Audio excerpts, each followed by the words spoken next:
రాజశేఖర రెడ్డి గారు ఒక వ్యక్తి కాదు, ఒక వ్యవస్థ. ఈ దేశ రాజకీయాల్లో ఎంతో మంది నాయకులు మనం చూస్తాం. ఎంతో మంది ఎన్నో పదవులు చేసిన ప్రధానమంత్రులు చేసిన వాళ్ళు చూస్తాం, రాష్ట్రపతులు చేసిన వాళ్ళు చూస్తాం, ముఖ్యమంత్రులు చేసిన వాళ్ళు చూస్తాం. కానీ రాజశేఖర రెడ్డి గారికి ఉన్న ఆదరణ ఈ దేశంలో మరి ఎవరికి లేదు, ఎవరికి రాదు అనేది కూడా మనకి ఒకసారి మెమరీ చేసుకుంటూ పరిస్థితులు చూసుకుంటూ మనకి తెలుసు. మహానాయకుడు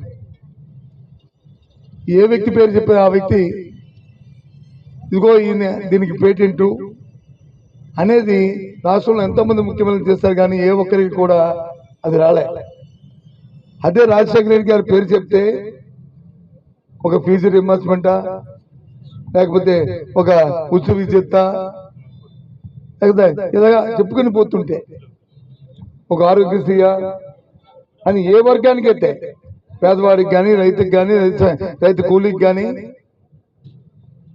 ఏ ఒక్కరిని అన్ని వర్గాలకు కూడా అన్ని చేసిన ఆలోచన చేసి అందరి మనసుల్లో ఉన్న మహానాయకుడు రాజశేఖర రెడ్డి గారు.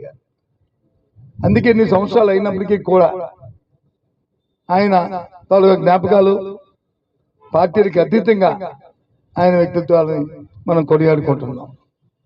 ఇవాళ ఆయన తనయుడు జగన్మోహన్ రెడ్డి గారు 5 సంవత్సరాలు ఈ రాష్ట్రంలో ముఖ్యమంత్రిగా చేసి ఆయన కూడా ఆయన తండ్రి అడుగుదారులో సంక్షేమం, అభివృద్ధిని ఏవైతే కార్యక్రమాలు ఆ రీతిలో ఆయన కూడా కార్యక్రమాలు చేసిన నేపథ్యాన్ని ఒకసారి మననం చేసుకుంటూ ఇవాళ ఇక్కడికి వచ్చిన పెద్దలందరం కూడా రాజశేఖర రెడ్డి గారితో ఉన్న పరిచయాన్ని, వారి పరిపాలన మనం వారి పొందిన గౌరవాన్ని, ఆయన పరిపాలనలో మనకున్న అవకాశాలని అవన్నింటినీ కూడా పుణికిపుచ్చుకుంటూ ఆయన ఆశయ సిద్ధికి ప్రతి ఒక్కరూ కూడా కంకణం కట్టుకోవాలని ప్రతి ఒక్కరిని కూడా కోరుకుంటూ ఈ రాష్ట్ర ప్రజానీకానికి అందరికీ కూడా ఆ వ్యక్తిని మేము తేలాం, ఆ శక్తిని మళ్ళీ మనం ముందుకు తేలాం.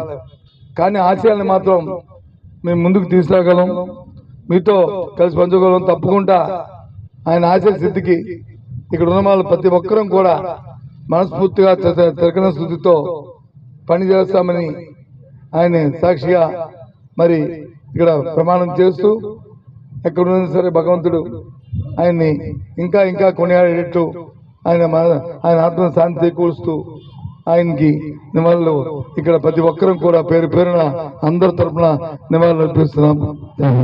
Thank you.